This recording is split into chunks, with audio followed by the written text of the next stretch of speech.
Welcome back. Today is the World Mental Health Day. This day is celebrated annually and it has two unique purposes: to spread awareness on mental illness and how individuals should treat patients with utmost dignity rather than it being a matter of shame. However, despite many efforts from NGOs, social acceptance of the mentally ill is a rarity that has led to many hardships for the patients. Krishnamurthy reports.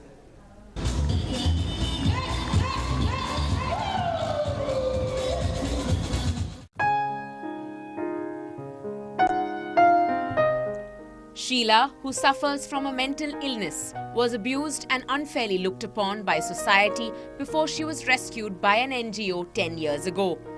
After proper guidance from counselors and under constant medication, she now makes a living by helping her mother, who is a maid.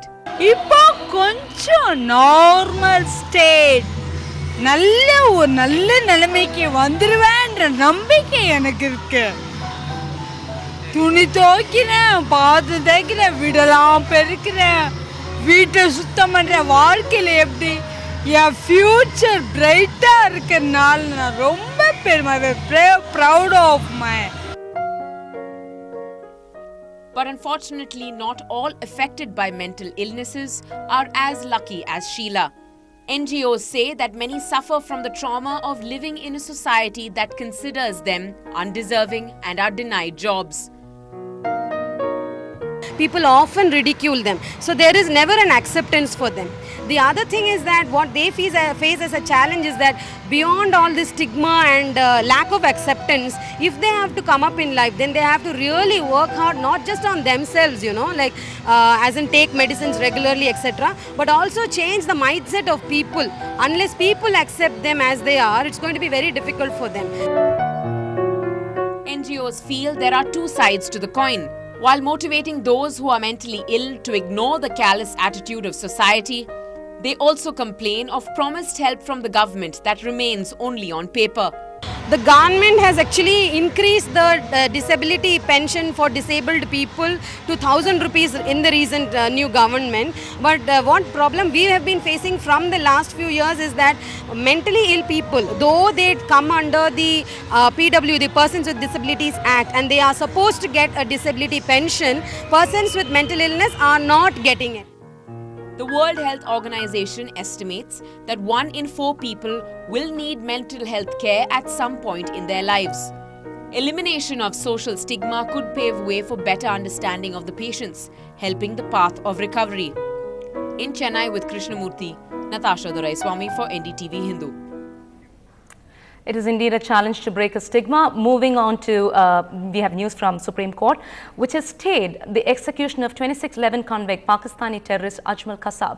He had moved the apex court challenging his conviction and death sentence. He has filed the petition through jail authorities. The Bombay High Court had on 21st of February upheld the trial court order of death sentence of Kasab.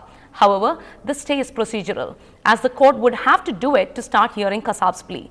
The Supreme Court has said his plea would be dealt with as soon as possible.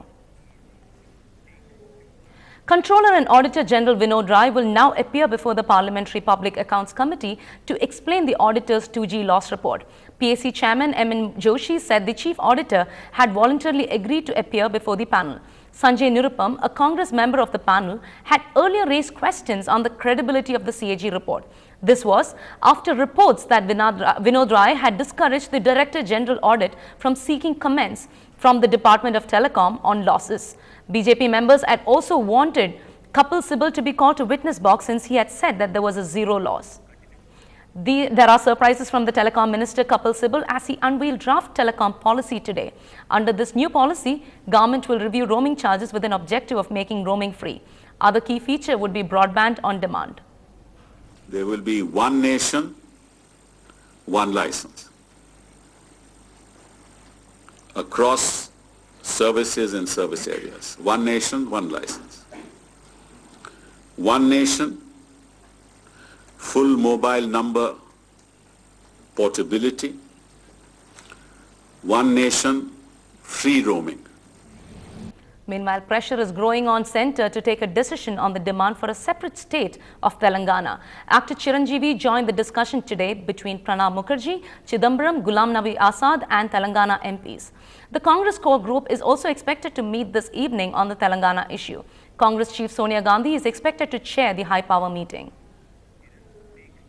Meanwhile, Andhra Pradesh Chief Minister Kiran Kumar Reddy has warned those participating in the general strike of strict action if they disrupt schools, stop coal miners or indulge in other illegal activities. He has appealed to government employees, teachers and others to rejoin work.